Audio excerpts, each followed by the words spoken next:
नेपालमा क्रिकेटको इतिहास, नेपालमा क्रिकेटको सुरुवात र क्रिकेटमा आएका विभिन्न परिवर्तनहरूको बारेमा आउनुहोस् यस भिडियोमा जानौँ।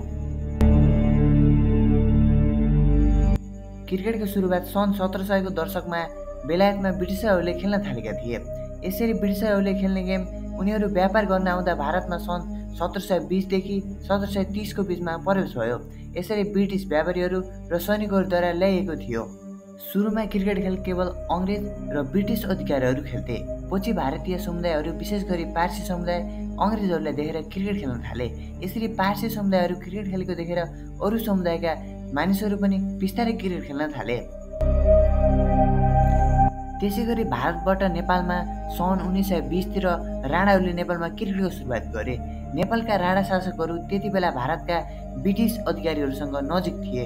उनीहरू भारत भ्रमणमा जाँदा क्रिकेट खेल देख्थे र मन पराउँथे। त्यसपछि भारतको क्रिकेट संस्कृति नेपालमा ल्याए। यसरी राणा शासकहरूले सन् 1920 तिर क्रिकेट त नेपालमा ल्याए, तर त्यति बेला यो खेल राणा परिवार र उच्च वर्गका मानिसहरू मात्रै खेल्थे।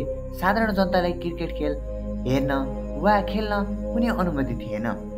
र सन् 1951 मा जब राणा शासनको अन्त्य भयो, यस खेल बिस्तारै सर्वसाधारण बीच फैलिँदै गयो। यसरी सर्वसाधारणमा फैलिँदै जाँदा काठमाडौँका विद्यालय र कलेजहरूमा साना क्रिकेट क्लबहरू खोलिन थाले र सन् 1946 मा नेपाल क्रिकेट सङ्घको स्थापना पनि भयो।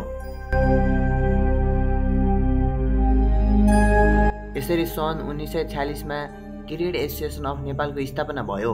नेपालले सन् 1988 मा आइसीबाट एफिलिएट मेम्बरको रूपमा मान्यता पायो। त्यसपछि नेपालले एसिया क्रिकेट काउन्सिल एसिसीको प्रतियोगिताहरूमा भाग लिन थाल्यो।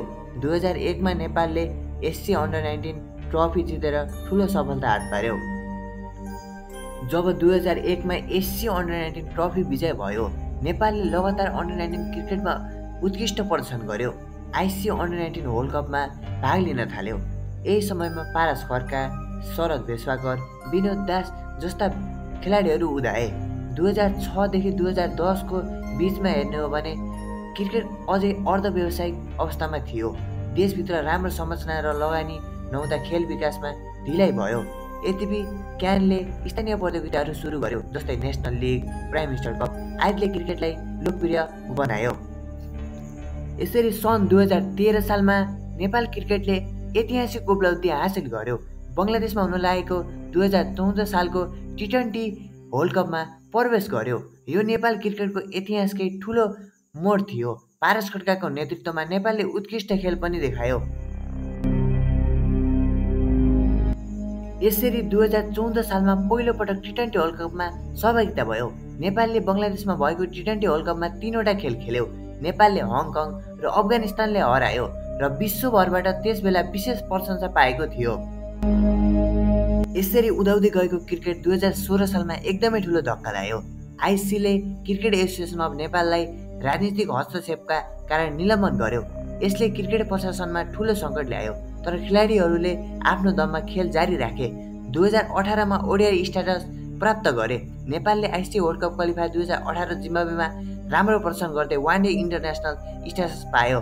यो नेपालका लागि अर्को ऐतिहासिक उपलब्धि थियो। यसरी 2019 देखि 2021 मा नयाँ पुस्ताहरूको उदय भयो। रोहित पौडेल, सन्दीप लामिछाने, कुशल मल्ल, कुशल बुटेल जस्ता नयाँ खेलाडीहरूले राष्ट्रिय टिममा नयाँ ऊर्जा ल्याए। सन्दीप लामिछानेले आइपिएल र बिग ब्यास जस्ता लिगहरूमा खेलेर नेपाललाई विश्वभर चिनाए। साथै सन् 2022 देखि 2023 मा घरेलु सफलता र अन्तर्राष्ट्रिय स्तरमा पनि विभिन्न सफलता हासिल गर्यो।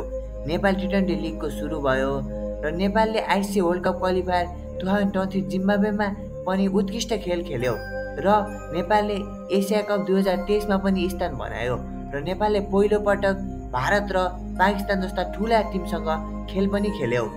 यसरी 2023 सालमा ऐतिहासिक उपलब्धिहरू हासिल गर्यो। नेपालले ओडिआई स्ट्याटस पुनः कायम गर्यो। दिपेन्द्र सिंह ओलीले टी20 आईमा केवल 9 बलमा अर्धशतक बनाएर विश्व रेकर्ड पनि राखे। यसैगरी 2024 सालमा नेपालले दोस्रो पटक वेस्ट इन्डिज र युएसएमा हुन गइरहेको टी20 वर्ल्ड कपमा सहभागिता जनायो। युवा कप्तान रोहित पौडेलको नेतृत्वमा नेपालले विश्व क्रिकेटमा बलियो प्रभाव छोड्यो। नेपाल क्रिकेटको लागि 2025लाई ऐतिहासिक वर्ष मान्न सकिन्छ। नेपालले पहिलोपटक टेस्ट नेसन राष्ट्र वेस्ट इन्डिजलाई टी20मा पराजित गर्यो। युवा कप्तान रोहित पौडेलको साथमा नेपालले वेस्ट इन्डिजलाई 2-1ले सिरिज हरायो र महिला क्रिकेटमा पनि विभिन्न प्रगति भयो। नेपाल वुमेन्स टिमले एसिसी वुमेन्स टी20मा सेमिफाइनलमा स्थान प्राप्त गर्यो। साथै नेपालले 2026मा हुन गइरहेको टी20 वर्ल्ड कपमा पनि प्रवेश गर्यो।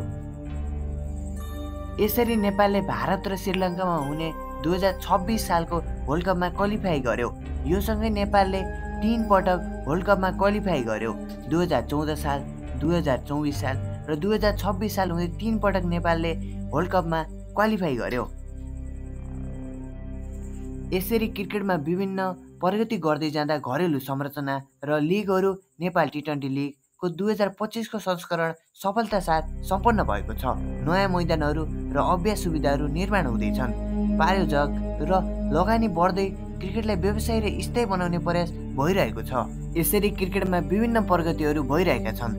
नेपाल क्रिकेटमा विभिन्न व्यावसायिक र स्थायी बनाउने प्रयास भइरहेको छ। लगानीकर्ताहरूको लगानी एकदमै बढ्दो छ। नेपाल क्रिकेटको फ्युचर एकदमै राम्रो देखिन्छ। यसरी हेर्दा नेपाल क्रिकेट नेसनमा एकदमै अगाडि देखिन्छ। चाँडै नै टेस्ट नेसन पनि हामीलाई प्राप्त होस् भन्ने चाहना राखौँ। धन्यवाद।